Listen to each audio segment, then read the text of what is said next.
Jack Morrison stood in the observation deck of the human delegation ship, staring at the massive space station ahead. Nexus Prime was bigger than any city on Earth. Its lights sparkled against the darkness of space like a jewel floating in the void. 17 different alien species called this place home. Today, Jack and his team would walk into the council chambers and ask for something humanity had wanted for years: full membership in the Galactic Council. He adjusted his formal uniform, making sure everything looked perfect. 3 years. That was how long humans had been part of the council as provisional members. 3 years of careful words, polite smiles, and measured responses. 3 years of what Dr. Lisa Hammond called courteous mode. Lisa walked up beside him, her tablet glowing with notes and data. She was the one who had created the courteous mode protocols. Every human representative had studied her guidelines. Be polite, be patient, show respect, never raise your voice, never interrupt, never show anger or aggression. The galaxy thought humans were violent, so they had to prove otherwise. "Are you ready?" Lisa asked. Her voice was calm, but Jack could see the tension in her shoulders. This vote mattered more than anything they had done before. "As ready as I can be," Jack replied. He turned away from the window. "Let's go meet Ambassador Grant." They found Helen Grant in the briefing room, reviewing her speech one more time. She was the senior diplomat, the one who had spent decades building relationships with alien species. Her hair was gray now, but her eyes were sharp. She looked up when they entered. "Commander Morrison, Dr. Hammond," she greeted them. "Is Lieutenant Turner ready?" "The Unity is docked and secure," Jack confirmed. "Jake has the security team on standby, but they know to keep a low profile." Helen nodded. "Good.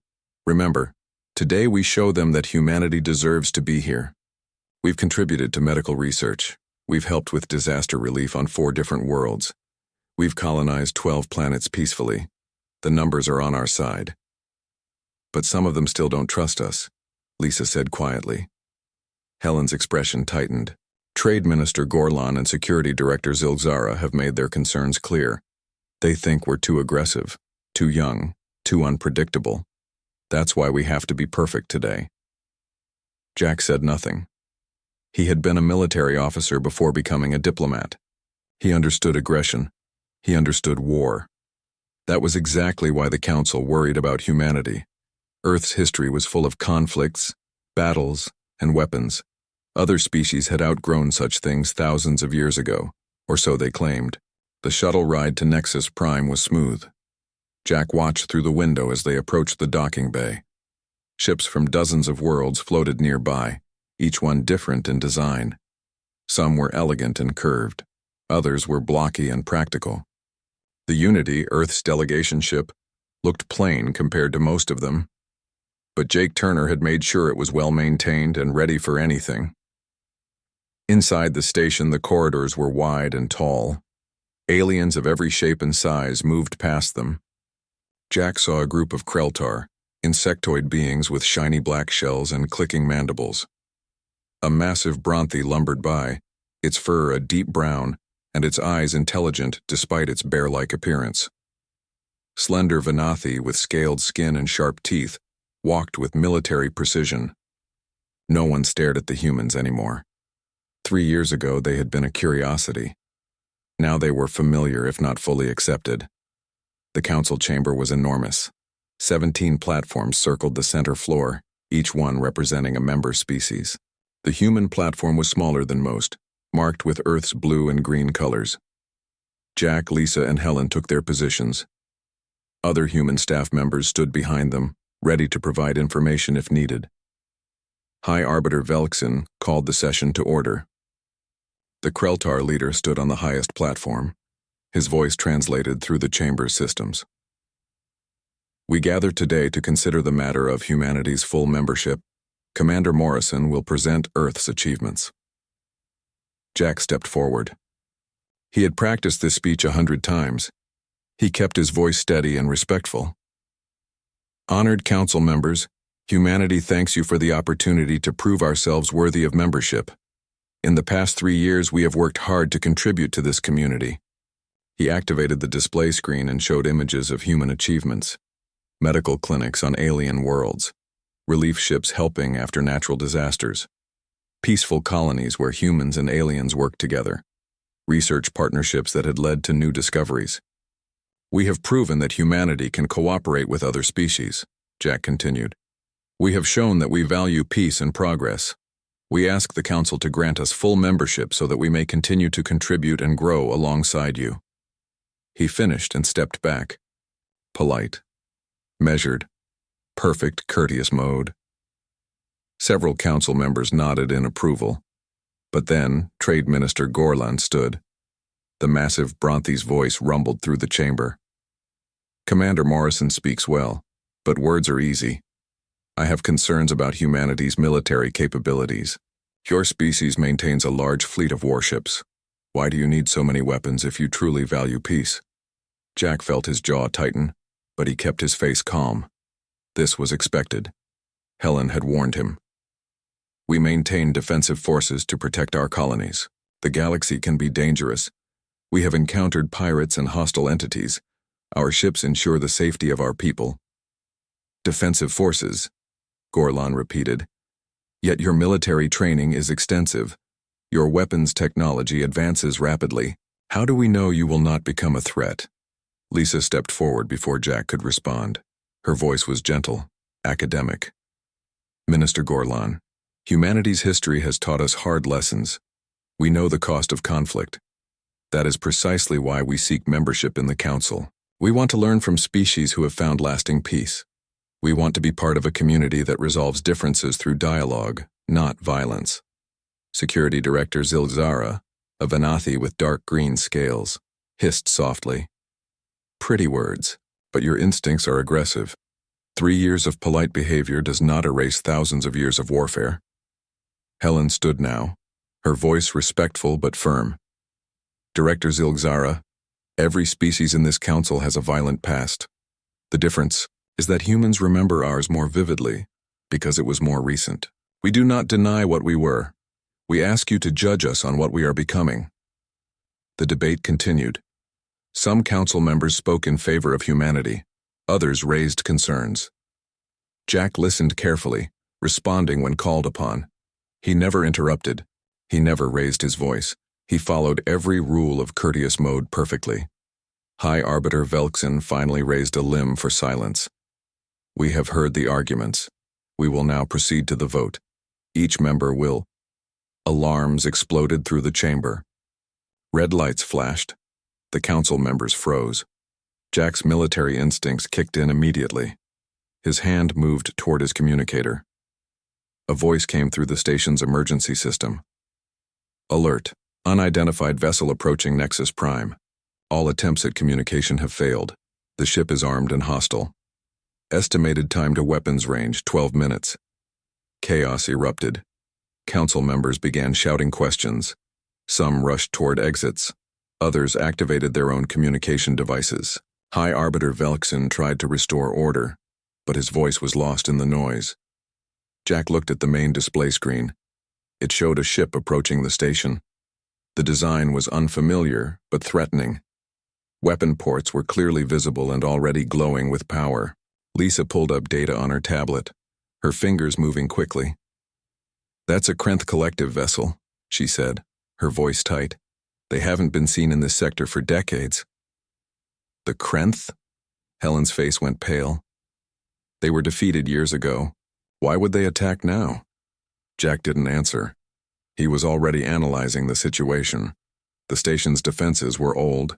The Council's security forces were spread across multiple sectors. The approaching ship would reach firing range before help could arrive.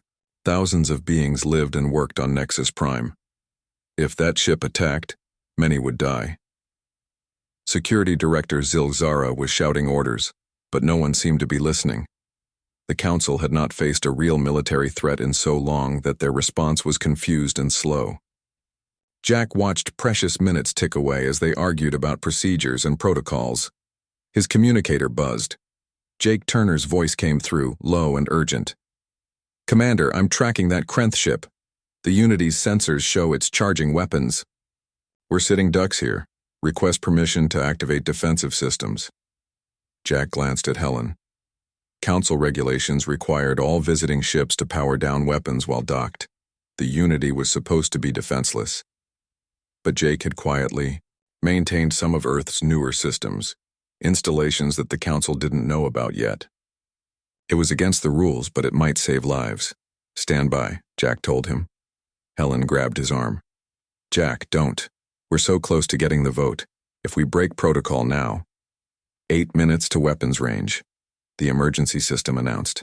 Jack looked around the chamber. The Council was paralyzed. Velkson was trying to organize an evacuation, but it would take hours to get everyone off the station safely. Zilgzara was calling for her forces, but they were too far away. No one was taking action that would actually stop the threat. Lisa was running calculations on her tablet. When she looked up, every head in the Council chamber turned as Jack Morrison walked across the floor. He moved with purpose, heading straight for the main tactical display. Behind him, Ambassador Grant stood frozen on the human platform, her face a mixture of shock and horror. Dr. Hammond hesitated, then grabbed her tablet and followed Jack. High Arbiter Velkson's mandibles clicked rapidly, a sign of agitation. "Commander Morrison, you have not been recognized to speak. Return to your platform immediately." Jack ignored him. He reached the tactical display and pulled up the sensor data showing the approaching Krenth ship. His fingers moved quickly over the controls, pulling information that the Council wasn't even looking at. Weapon charge levels, shield configurations, trajectory calculations. "Commander Morrison." Velkson's voice rose sharply. "This is a severe breach of protocol. I demand..." 6 minutes, Jack said. His voice cut through the chamber, not loud, but carrying absolute authority. It was the voice of someone who had commanded troops in battle, not a diplomat making polite requests. "That ship will be in firing range in 6 minutes. Your shields won't hold. Your security forces are too far away. And while you're arguing about protocol, thousands of people on this station are about to die." The chamber fell silent. Even the aliens who had been rushing toward exits stopped. Security Director Zilgzara moved forward, her scales rippling with barely contained anger. "Human, you overstep. We are handling this situation." "You're not handling anything," Jack said flatly. He gestured to the display. "Look at this. The Krenth ship has already locked targeting systems on the station's power core. They're not here to negotiate or posture. They're here to destroy Nexus Prime. And you're wasting time trying to follow procedures that don't apply to a combat situation." Lisa arrived beside him and began pulling up additional data. "He's right," she said, her diplomatic tone slipping into something more urgent. "The Krenth Collective was defeated decades ago, but they were never destroyed. If they've rebuilt enough to attack the Council directly, this is a statement. They want revenge." Trade Minister Gorlan lumbered down from his platform, his massive form shaking the floor. "Commander Morrison, even if what you say is true, what do you propose? We cannot fight them. Our defensive systems are old. Our forces are scattered. We must evacuate and call for reinforcements." "There's no time for evacuation," Jack said. He activated his communicator. "Lieutenant Turner, report." Jake's voice came through clearly, broadcast to the entire chamber. "Commander, the Unity is tracking the Krenth vessel. Their weapons are hot. I estimate 5 minutes to firing range. Our defensive systems are ready, but we're still docked. If I have to maneuver, I'll need to tear free from the station, which will damage the docking clamps." Velkson's entire body went rigid. Defensive systems? The Unity was required to power down all weapons upon docking. "Lieutenant Turner, you are in direct violation of Council regulations." "Yes, sir," Jake replied without hesitation. "I maintained secondary systems as a precaution. Commander Morrison's orders." The Council erupted. Several members began shouting at once. Zilgzara drew a weapon, though she didn't point it at anyone. Helen Grant looked like she might faint. 3 years of careful diplomacy were burning to ash in front of everyone. Jack turned to face the Council. "I know we broke your rules. Court-martial me later if we survive. Right now, the Unity is the only ship in range that can stop that attack. Let me do my job. or we all die together while arguing about protocol. This is unacceptable, Velkson said, but his voice wavered. We cannot allow one species to take unilateral military action. The Council must— 4 minutes, the emergency system announced. Gorlan looked at the tactical display, then at Jack, then at Velkson. High Arbiter, I do not like this situation, but Commander Morrison is correct. We have no other options. My vote is to allow the human ship to engage. Seconded, said another council member, a crystalline being whose name Jack couldn't remember. Velkson's mandibles clicked frantically. This was not how the council operated. Decisions took time, debate, proper procedure, but the clock was ticking, and even he could see the truth. They were out of options. Commander Morrison, Velkson said finally, his voice tight. You are authorized to engage the hostile vessel, but be warned, there will be consequences for these violations. Jack didn't waste time responding. He opened his comm again. Jake, you're cleared to engage. Break dock if you have to. I want that Krenth ship disabled, not destroyed. Capture if possible. Understood. Breaking dock now. The tactical display shifted to show the Unity pulling away from Nexus Prime. The docking clamps sparked and broke as Jake maneuvered the ship free. The Unity was smaller than most military vessels in Council service, but it moved with precision and speed that made several aliens gasp. Jack studied the display, his mind falling into patterns he had learned years ago. Attack angles, defensive positions, timing windows. He had spent 3 years being diplomatic, but before that, he had spent 20 years learning how to fight, and humanity's wars had taught hard lessons about combat in space. Lisa, pull up everything we have on Krenth shield technology, he said. She was already working. Sending it to Jake now. Their shields have a rotating frequency. There's a vulnerability window every 7 seconds. Jake, you getting this? Jack asked. The human delegation quarters on Nexus Prime were comfortable, but felt like a cage. Jack Morrison sat at the table, staring at his hands. They were steady now, but during the fight they had moved on pure instinct. 20 years of military training didn't just disappear because you put on a diplomatic uniform. Helen Grant paced near the window, her usual composure cracked. 3 years, Jack. 3 years of building trust, of proving we could be peaceful, of showing them we weren't the violent species they feared. And you destroyed it all in 10 minutes. I saved lives, Jack said quietly. I know that. Helen stopped pacing and faced him. Her eyes were red, though she hadn't cried. I know you did the right thing, but the cost, Jack, the cost of what we lost today. Lisa sat across from Jack, her tablet showing recordings of the battle. She had watched it 3 times already, analyzing every move, every decision. We didn't lose anything, Ambassador. We revealed what was already there. Humanity's capacity for violence didn't suddenly appear today. It was always part of us. We just stopped hiding it. That's what I'm afraid of, Helen said. The Council wanted to believe we had changed, that we had evolved past our aggressive instincts. What do you think they're discussing right now? Whether to expel us, restrict our expansion, place military observers on every human world? The door opened and Jake Turner entered, escorted by a Venathi guard who remained outside. The young lieutenant looked exhausted but satisfied. He had done his job and done it well. Jack stood and shook his hand. Good work out there, Jack said. Jake nodded.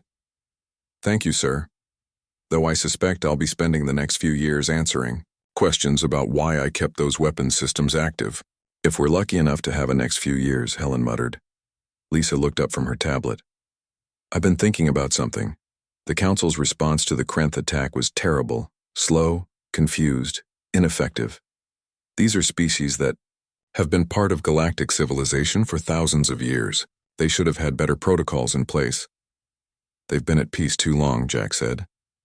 When you don't face real threats for centuries, you forget how to respond to them. Your military becomes ceremonial. Your defenses become outdated. You start believing that your reputation alone will protect you. But we haven't been at peace that long, Jake said. Earth's last major conflict was only 50 years ago. We still remember how to fight because we had to learn to survive. A soft chime sounded at the door. The Venathi guard opened it and Trade Minister Gorlan entered. The massive Bronthi had to duck to fit through the doorway. His presence filled the room, but his manner was calm, almost friendly. "Minister," Helen said, surprise evident in her voice. "We didn't expect visitors. I requested a private meeting," Gorlan rumbled.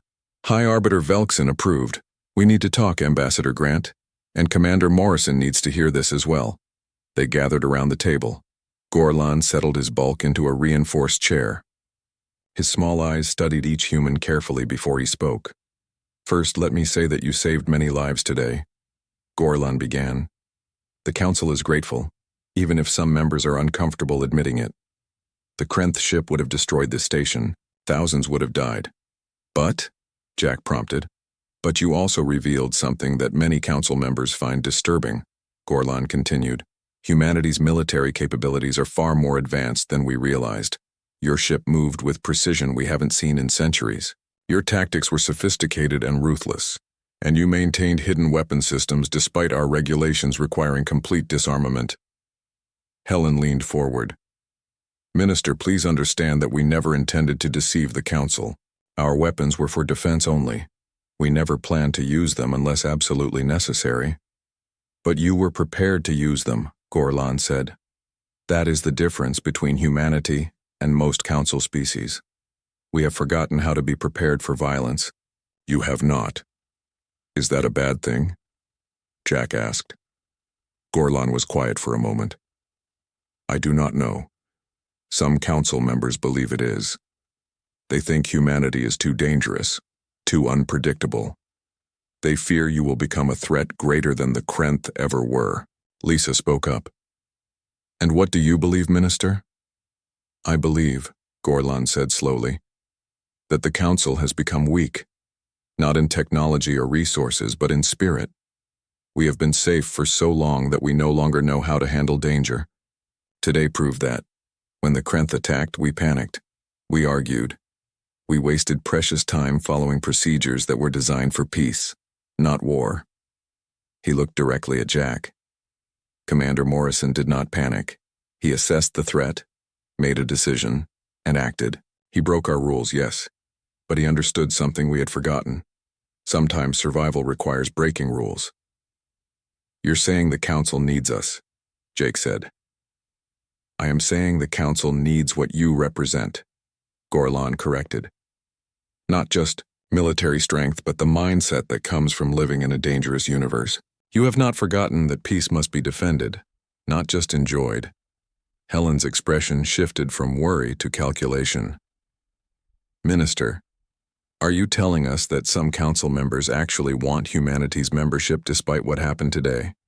"I'm telling you that some of us have been watching humanity very carefully for 3 years," Gorlan said. "Your courteous mode was impressive. You followed our protocols perfectly, but we wondered if it was genuine or merely a mask. Today, we got our answer." Jack felt a chill run down his spine. "You were testing us." "Not the attack itself," Gorlan said quickly. "The Krenth were real and the danger was genuine. But our response was not entirely due to panic. Some of us wanted to see how humanity would react when faced with a crisis. Would you seize power? Would you abandon us to save yourselves? Would you demand concessions in exchange for help?" "We did none of those things," Lisa said. "No," Gorlan agreed. "Commander Morrison took command because no one else would. He broke protocol to save lives. He used force to stop a threat, but only the minimum force necessary. He captured the enemy rather than destroying them. These actions tell us much about humanity's true nature." "And what is our true nature?" Jack asked. Gorlan smiled, a disturbing sight on his bear-like face. "You are warriors who choose to be peaceful. That is very different from beings who are peaceful because they have forgotten how to fight. The galaxy needs both kinds. Right now, I think we need your kind more." Helen stood and walked to the window, looking out at the stars. "What happens now, Minister?" "Now the Council votes," Gorlan said. "Not on your provisional membership, but on full membership with new terms. Some will vote against you out of fear. Others will vote for you out of respect. And some, like myself, will vote for you out of necessity." Necessity? Lisa asked. The Krenth are not the only threat in the galaxy, Gorlan explained. There are other hostile powers, other dangers that we have ignored because we believed ourselves untouchable. Today showed us how wrong we were. We need allies who remember how to fight. We need teachers who can help us remember what we have forgotten. Jack understood then. This wasn't just about humanity joining the Council. It was about the Council, admitting they had become vulnerable, that their long peace had made them weak. Humanity's courteous mode had failed, yes. But in failing, it had revealed something the Council desperately needed. If we're granted membership, Jack said carefully, what would you expect from us? Share your knowledge, Gorlan said. Train our security forces. Help us modernize our defenses. Show us how to be strong again without becoming violent. It is a difficult balance, but I believe humanity understands it better than most. And in return? Helen asked. Full membership. Access to all Council technologies and resources. Protection under Council law. And respect as equals, not provisional members on trial. It was more than they had hoped for, more than seemed possible after the chaos of the day. Jake looked skeptical, Lisa thoughtful, Helen cautiously optimistic. Jack remained neutral, waiting. The vote will take place tomorrow, Gorlan said, standing. I cannot promise the outcome, but I wanted you to understand that not everyone on the Council fears what you revealed today. Some of us have been hoping to see it. He moved toward the door, then paused. Commander Morrison, may I ask you a question? Of course. When you broke protocol and took command, were you afraid?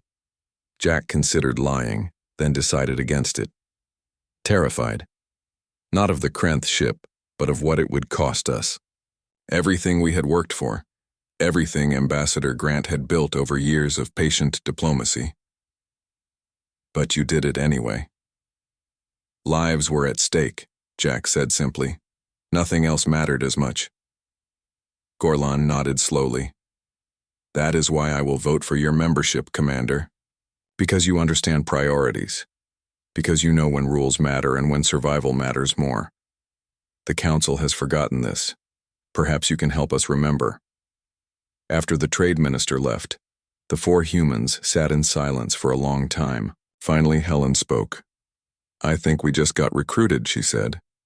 To do what? Jake asked. Lisa smiled slightly. To teach ancient civilizations how to defend themselves. To remind them that peace without strength is just an invitation for attack. To be the thing they fear and need at the same time.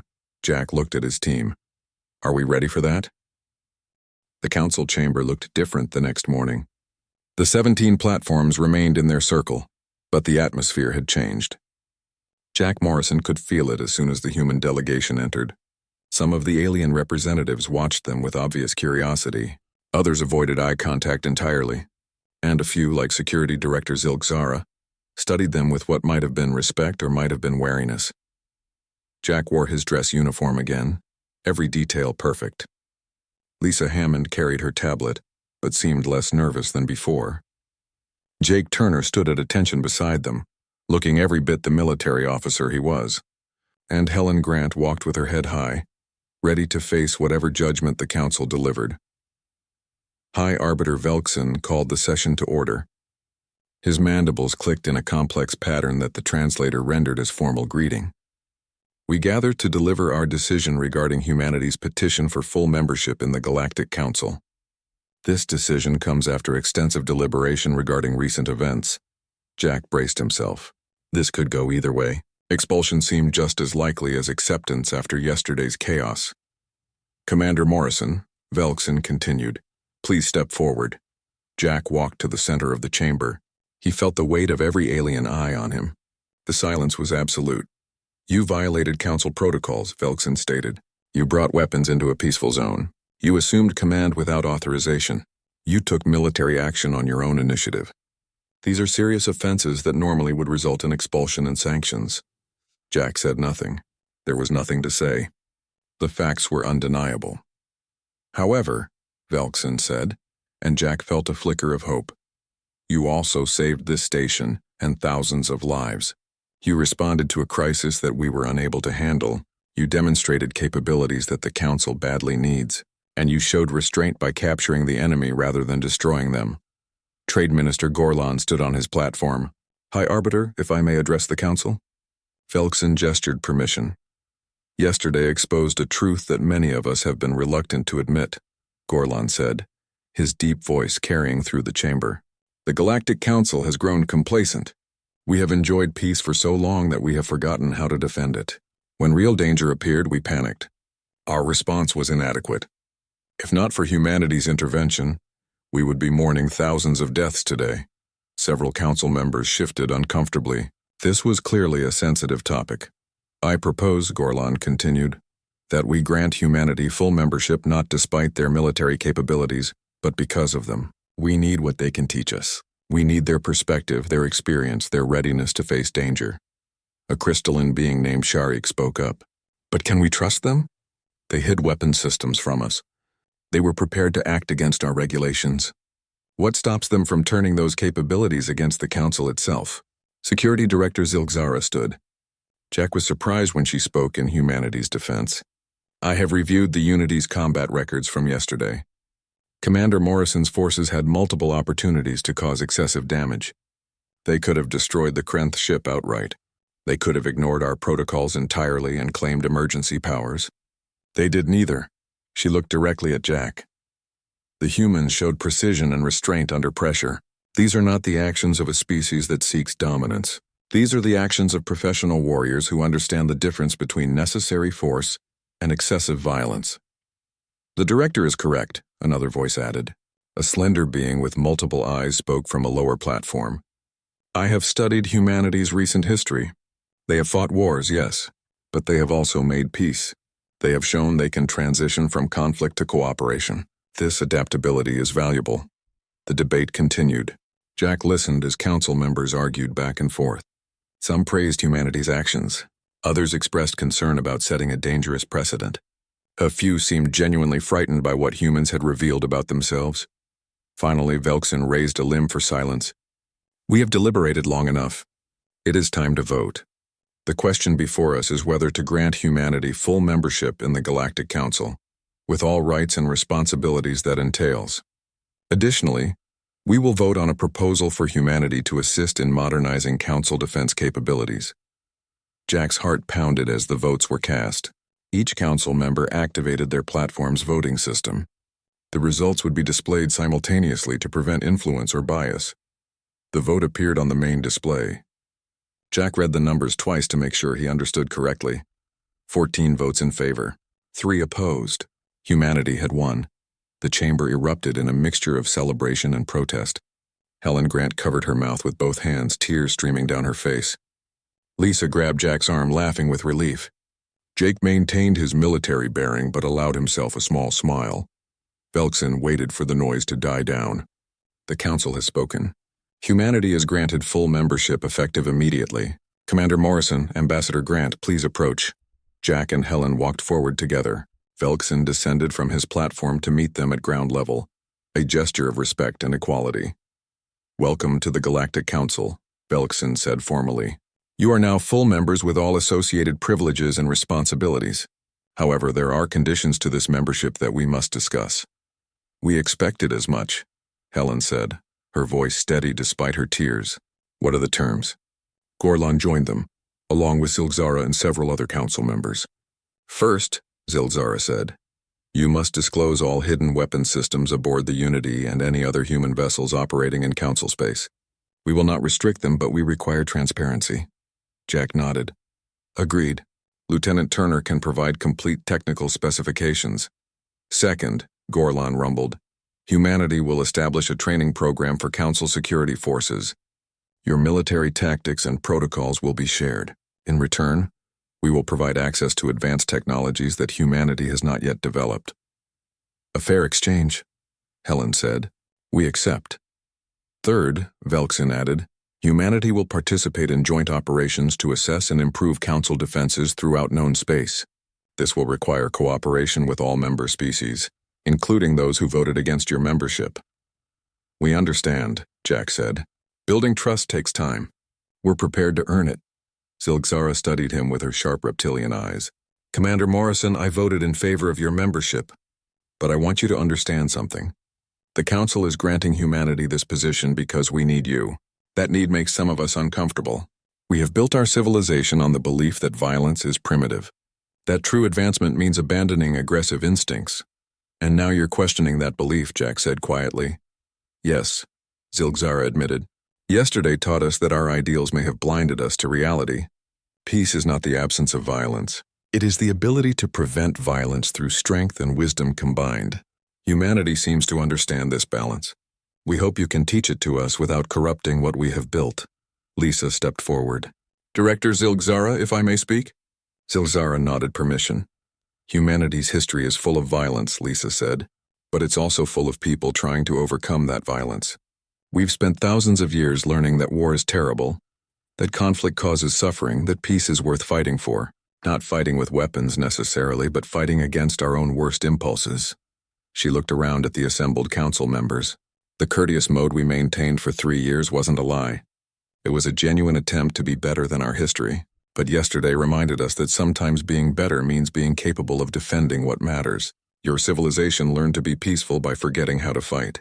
We're trying to be peaceful while remembering. Maybe both approaches have value. Gorlan made a rumbling sound that might have been approval. Well said, Dr. Hammond. Perhaps that is the real lesson here. Not that the Council was wrong to pursue peace, but that we pursued it so far that we became vulnerable. Balance is indeed the key. The formal proceedings continued for another hour. Treaties were signed. Responsibilities were outlined. Resources were allocated. The human delegation was officially recognized as equal members of the Galactic Council, with all voting rights and privileges. When it was finally over, Jack found himself back at the observation window where he had stood the day before. The station looked the same, but everything had changed. Humanity was no longer on trial. They were full partners in galactic civilization. Jake joined him at the window. Sir, the Unity's crew is asking what happens next. We start training Council forces, Jack said. We share our knowledge. We learn from them. We figure out how to be both warriors and diplomats without losing sight of either role. Sounds complicated.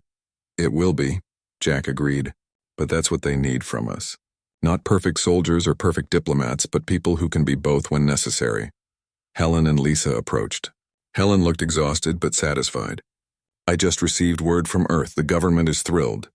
They're already talking about expanding our delegation, sending more representatives to other council worlds. And more military advisors, I assume, Lisa added. 6 months had passed since that chaotic day in the council chamber. Jack Morrison stood in a training facility on Nexus Prime, watching a mixed group of aliens run combat drills. Venathi, Kreltar, Bronthi, and a dozen other species moved through the exercise with varying degrees of success. Left flank is exposed, Jake Turner called out from the observation platform. Shift your formation or the enemy will exploit that gap. The alien security forces adjusted, though not quickly enough. In a real battle, they would have been cut down. But this was progress. 6 months ago, most of them didn't even understand the concept of flanking maneuvers. Security Director Zilgzara stood beside Jack, her scaled arms crossed. They are improving, but slowly. My forces have not trained for actual combat in generations. We have forgotten so much. They're learning, Jack said. Give them time. You can't rebuild military readiness in 6 months. It takes years of training and experience, which humanity has and we do not, Zilgzara observed. That is precisely why we needed you. I admit, Commander, when you first broke protocol during the Krenth attack, I wanted to have you arrested. Now I find myself grateful for your aggressive approach. Jack smiled slightly. I'll take that as a compliment. The training exercise ended and Jake dismissed the troops. They moved off in groups discussing the drill in various languages. Some looked frustrated. Others seemed energized by the challenge. All of them looked different than they had 6 months ago. Harder, more alert, more ready. Lisa Hammond entered the facility carrying a stack of tablets. Commander, I have the latest reports from Earth. The government wants to know how the integration is proceeding. Tell them it's complicated, Jack said. We're making progress, but there's resistance. Not everyone on the council is happy about humans training their security forces. 3 council members still refuse to participate, Zilgzara confirmed. They believe we are militarizing the council, betraying our peaceful principles. They fear that learning to fight will make us more likely to start wars. That's backwards, Jake said, joining them. Knowing how to fight makes you less likely to start wars because you understand the real cost of conflict. Try explaining that to species who have been peaceful for 5,000 years, Lisa said dryly. They see our history of warfare and assume we're naturally violent. They don't understand that we learned to value peace precisely because we experienced so much war. A message chimed on Jack's communicator. It was Ambassador Helen Grant, asking him to come to the council chambers. There was a situation that required his attention. When Jack arrived, he found Helen in a conference room with Trade Minister Gorlan and High Arbiter Velkson. All three looked concerned. Commander Morrison, Velkson greeted him. Thank you for coming quickly. We have received troubling intelligence from the border regions. Gorlan activated a holographic display showing a star map. Several systems were marked in red. 3 council outposts have reported unusual activity. Ships matching Krenth design have been spotted, but they disappear before we can investigate. We believe they are testing our defenses. The Krenth Collective is rebuilding, Jack said. It wasn't a question. It appears so, Velkson confirmed. The attack on Nexus Prime 6 months ago was likely a test. They wanted to see how we would respond. Now they know the Council's defenses are weak, but they also know humanity has joined us. So they're probing, trying to figure out our actual strength, Jack said. Smart. They won't make another direct attack until they're sure they can win. Helen looked worried. If they do attack, are we ready? Can the Council defend itself? Jack chose his words carefully. 6 months ago, no. Today, maybe. 6 months from now, probably. But it depends on how much time we have and whether all council members commit to the defense program. The 3 holdout species still refuse to participate, Gorlan rumbled. They insist that preparing for war will invite war. They want to resolve this through diplomacy. Has anyone tried talking to the Krenth? Jack asked. Multiple attempts, Velkson said. All communications have been ignored.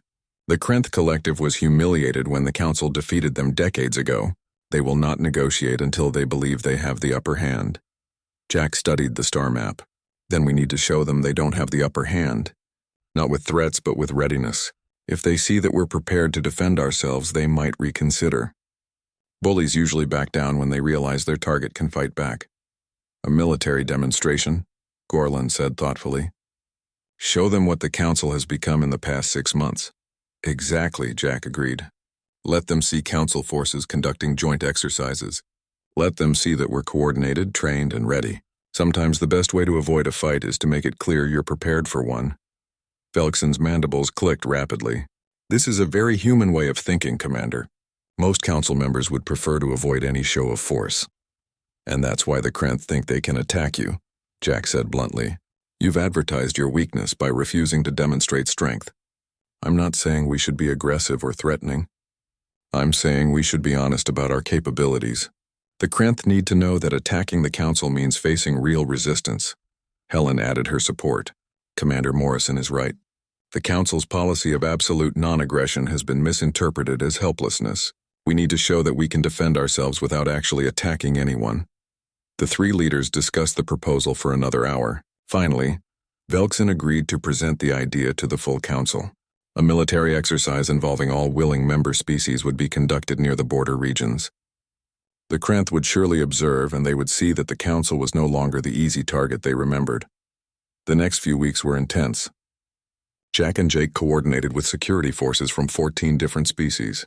The 3 holdout members still refused to participate, but 14 was enough to make the point. Ships gathered near the border and practice maneuvers began. Lisa observed the exercises and took detailed notes. This is remarkable, she said to Jack.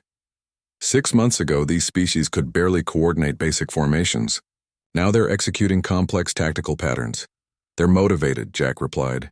Nothing focuses attention like a real threat. The Krenth probing has reminded everyone why defense matters. The exercises lasted 3 days. Council ships moved through coordinated attack and defense patterns. Human vessels led some formations while alien ships led others.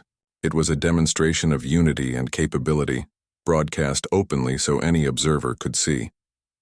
On the 3rd day, sensors detected multiple Krenth vessels watching from just outside Council space. They maintained their distance but clearly observed everything. Jack hoped they were taking notes. After the exercises ended, Zilzara approached Jack on the Unity's bridge. "I must admit something, Commander. When you first arrived, I thought humanity would corrupt the Council. I feared you would make us more violent, more aggressive, more like you." "And now?" Jack asked. "Now I understand the difference between being violent and being capable of violence," Zilzara said. "You have not made us aggressive. You have made us aware. You have reminded us that peace is not guaranteed, that it must be protected, that defending civilization requires both wisdom and strength." She looked out at the assembled fleet. The Council was built on ideals of peace and cooperation. Those ideals remain, but now we understand that ideals alone cannot protect us. We need the will to defend what we believe in. That is what humanity has taught us. 2 weeks later, the Council received a message from the Krenth Collective. They requested formal negotiations. High Arbiter Velkson called an emergency session, and for the first time the chamber felt different. Council members sat with confidence rather than complacency. They had seen what they could accomplish together. "The Krenth are willing to talk," Velkson announced. "They have proposed a treaty that would establish clear boundaries and prevent further conflicts." Gorlan stood. "Do we believe their offer is genuine?" "I do," Jack said, speaking from the human platform. "They probed our defenses and saw that we're ready. They observed our exercises and realized an attack would be costly. Now they're looking for a way to back down without losing face. A treaty gives them that. So our show of strength worked," one council member said. "It did," Jack confirmed, "because it was backed by real capability. If we had just talked about being strong while remaining weak, they would have called our bluff. But we actually became stronger and they noticed. The council voted to accept negotiations with the Krenth. It would take months to work out all the details, but the immediate threat had passed. The Krenth had learned that the Galactic Council could no longer be intimidated. That evening, Jack found himself back at the observation window where so much had changed 6 months ago. Helen joined him, looking more relaxed than he had seen her in years. "We did it," she said quietly. "We actually changed the council. Not just joining it, but changing how it thinks about security, about strength, about the relationship between peace and power." "The day Courteous mode failed," Jack said with a slight smile. "That's how history will remember it." "But it wasn't really a failure, was it?" Helen mused. "It was a transformation. We stopped pretending to be something we weren't and